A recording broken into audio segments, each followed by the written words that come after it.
for joining us here on Up with KREM. I'm Channing Curtis. And I'm Tim Pham. No cap. No cap. You are Tim Pham. No cap. Sorry. We got it. We got it. We're getting back together. Yeah. All right. Thomas is in the Weather Center. He's having a good time over there, too. But you're also busy, Thomas, because you're tracking the fog this morning while people are traveling, getting ready to travel, I should say. Yeah, going to be a foggy, then rainy, and then snowy Christmas Eve for us today. And it does start with the fog, and it is worse this morning compared to yesterday. So yes, we are under dense fog advisories again for this morning through 10 a.m., but we're starting to see a more widespread and just a thicker fog overall. There's your latest look over Coeur d'Alene. Temperatures are just hovering right at that freezing mark. Looks like we're just above, so not a freezing fog for this morning, but we are seeing visibilities that are a quarter mile or less, especially from Airway Heights and Spokane International Airport and westward. But look at how we go from fog to rain to snow over the next 10 to 12 hours here. So going to be a busy Friday for us on what is going to be a busy travel day. Well, today and the day after Christmas are actually supposed to be the busiest days for airports in the next few weeks. So our Nicole Hernandez is joining us live now from the Spokane International Airport. So Nicole, you've been showing us the long lines, and we know that Spokane International Airport traditionally isn't all that busy and it's pretty easy to get through, but is anyone facing any difficulties this morning? Yeah, Tim Channing, we actually just standing here right now had someone walk by and tell us there's people missing flights because of how long the baggage check-in line is here at the Delta area. So take a look here. I mean, the line's still long right now, but significantly shorter than it was just 20 minutes ago now. One thing that we've noticed this morning is the actual security line itself isn't all that crazy, but it's this Delta counter that has a ton of people waiting in line to check their bags this morning. So this is just kind of one of those days where you should actually give yourself that 2-hour grace period here at the airport to make sure you have the time to do what you need to do and make your flight on time. Now, this is not just a Spokane thing. This is happening across the country. Today and the day after Christmas are the two busiest travel days for flying over the holiday season. Here in Spokane specifically, she's adorable with her little suitcase. That's adorable. Here in Spokane specifically, hi. Where are you guys headed? Minneapolis. They're heading to Minneapolis. Having some delays. Are you just making your flight? Maybe. Oh, see, even then. So, I mean, we got a 4-hour layover in Minneapolis. Okay. Well, you guys will make it. Perfect. Well, good luck. Happy holidays. You as well. They are one of 15,000 people here that are going to be traveling through the Spokane International Airport. Right now is one of the busiest times, and then the next busiest time is going to be 11 a.m. to 1 p.m.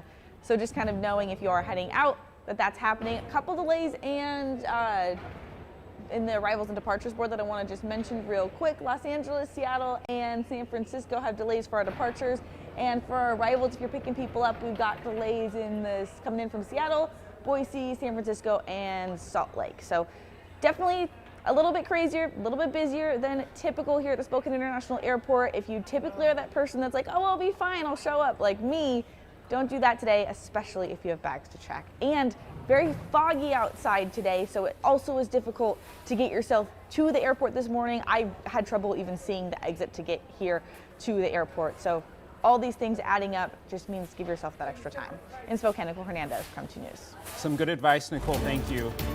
New on Up with KREM, the state of Idaho requested the murder trial of Brian Kohberger to be scheduled for next summer. Kohberger is accused of murdering 4 University of Idaho students more than 1 year ago.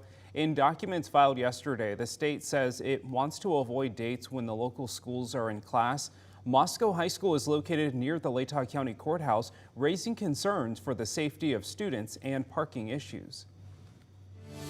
A student at a European university killed 14 people and injured dozens more. Authorities say it's the worst mass shooting in the Czech Republic's history.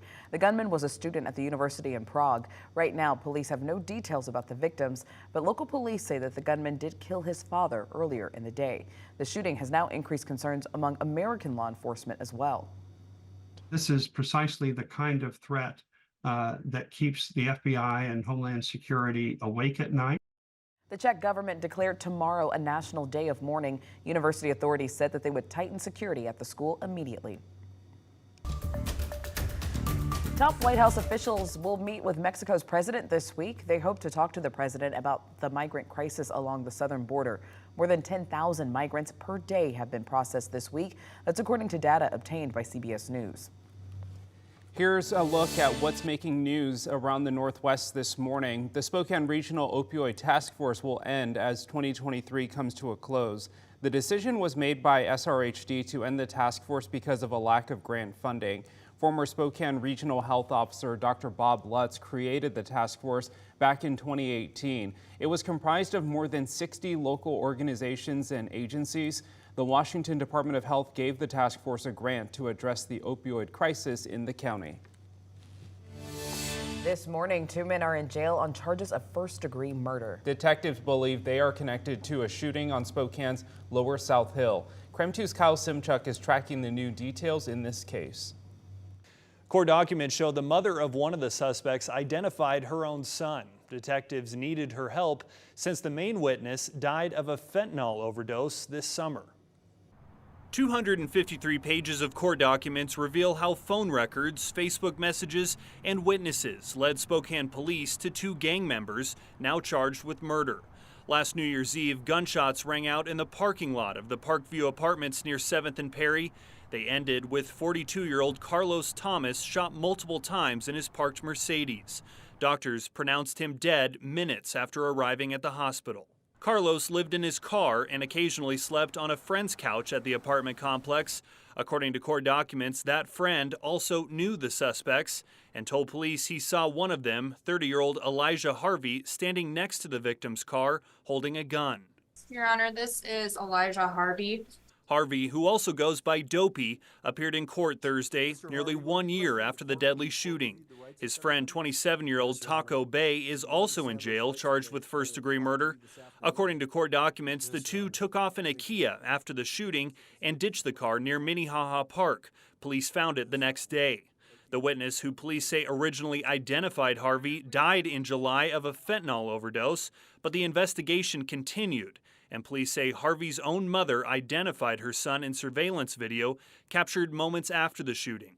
According to court documents, she told detectives her son broke into her apartment last December wearing only underwear and shoes, saying he needed to get rid of everything because it had blood on it. Harvey's mom told police her son is a liar, thinks he's invincible and smarter than the police, and can't function in society, according to court documents. Several residents at the Parkview Apartments told detectives Carlos was trying to clean up problems there and stood up to gang members, a decision they believe cost him his life. Harvey is being held on a $1 million bond. The second man arrested for the murder is expected to appear in court today.